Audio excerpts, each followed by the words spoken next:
السلام عليكم ورحمة الله وبركاته. معاكم أسامة عبد العزيز من قناة كسر أصنامك. وزي ما عودناكم تملي بنبدأ الحلقة بإيه؟ بنقول لو أنت أول مرة تشوفني اعمل اشتراك في القناة وفعل زر الجرس عشان يوصل لك كل جديد.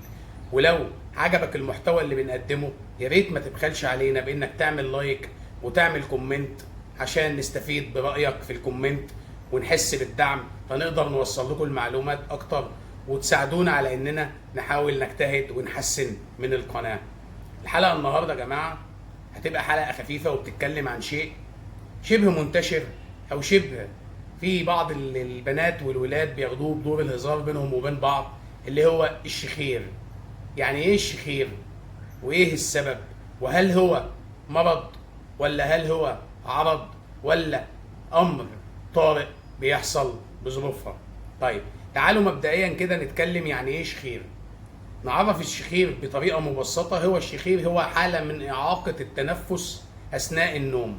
الإنسان بيبقى نايم فبيبقى مش قادر يتنفس، في إعاقة للتنفس ده. طيب الإعاقة دي ليها أسباب مرضية ولا ليها أسباب عرضية ولا ليها حاجات طارئة؟ أحيانا بيكون الشخير ده أمر عارض وشيء طارئ بيحصل مثلا بسبب شيء معين. ايه هي الاشياء المعينه اللي بتيجي بظروفها كده وممكن الانسان يشخر فيها؟ احيانا ممكن يكون نايم غلط، رقبته مش نايمه صح على مخده كويسه، فبيقدر بيقفل مجرى التنفس او بيضيق مجرى التنفس من النومه فبيضطر ان هو يشخر.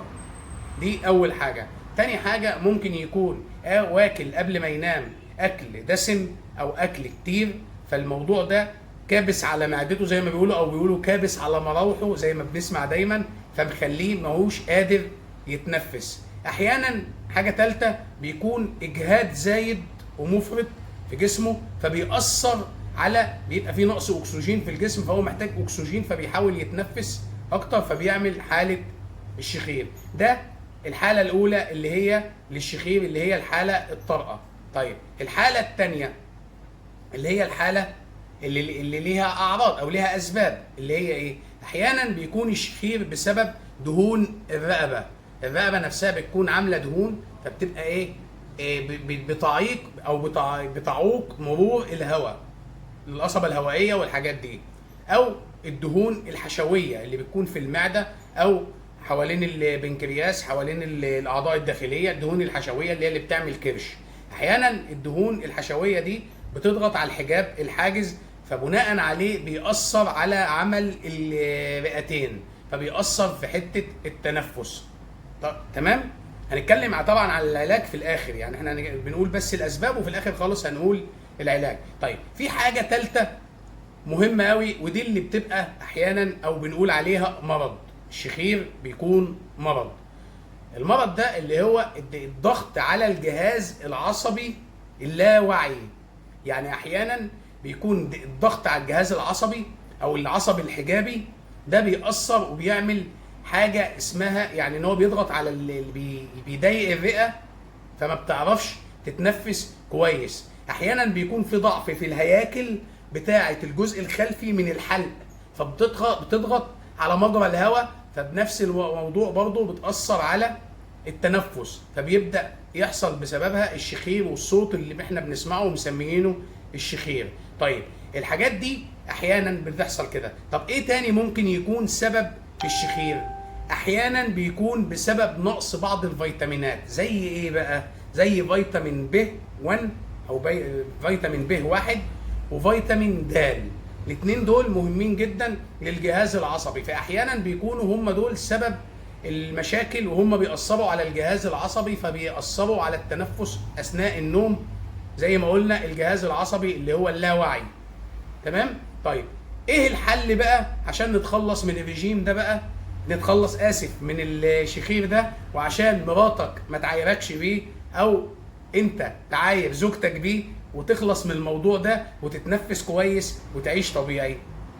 رقم واحد اولا لو في وزن زايد او في دهون في الرقبه او دهون حشويه او كرش يبقى انت مطلوب منك انك تعمل نظام غذائي صحي متوازن قليل الكربوهيدرات كثير الالياف. دي اول حاجه.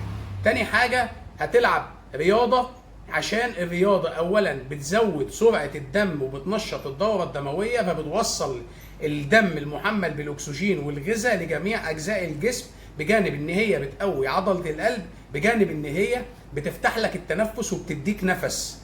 عشان كده تيجي تبص تلاقي في البداية لما يكون واحد لسه نازل رياضة تلاقيه بيهبط أوام بينهج.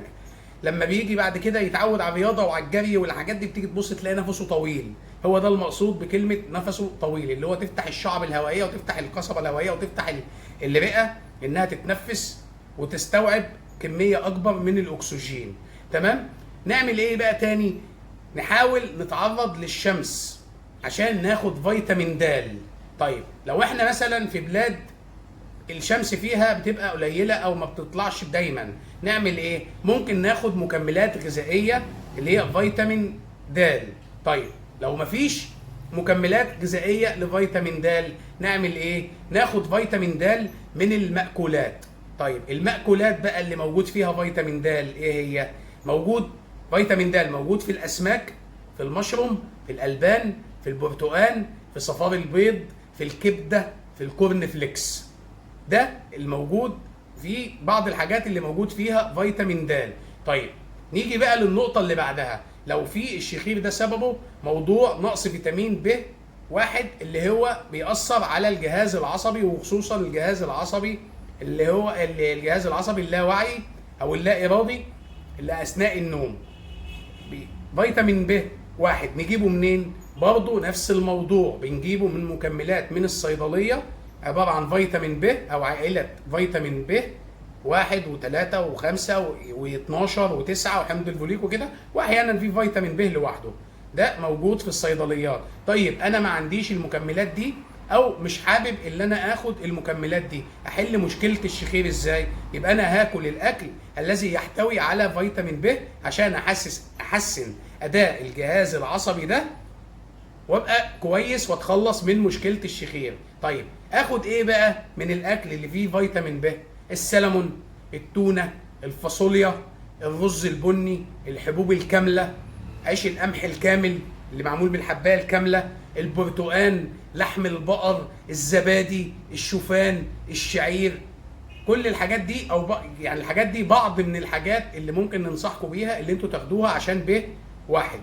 طبعا انا قلت لكم الموضوع كله من اوله لاخره وايه بدايته. يا رب اكون قدرت اوصل لكم المعلومه بطريقه بسيطه، ويا رب يكون شرحي او اسلوبي بيعجب حضراتكم وبينفع يوصل المعلومه وما تكونوش بتزهقوا. شكرا ليكم ان انتوا كملتوا الحلقه للنهايه. لو عجبتك الحلقه اعمل شير عشان تفيد غيرك، لان الدال على الخير كفاعله. ويا ريت ما تنساش تدعمنا بلايك وكومنت، ولو لسه ما اشتركتش في القناه اشترك في القناه وفعل زر الجرس عشان يوصل لك كل جديد، لان احنا محضرين لكم قنابل ومعلومات ممكن تكون بتسمعوها لاول مره. السلام عليكم ورحمه الله وبركاته، ودمتم بكل صحه وعافيه. سلام عليكم.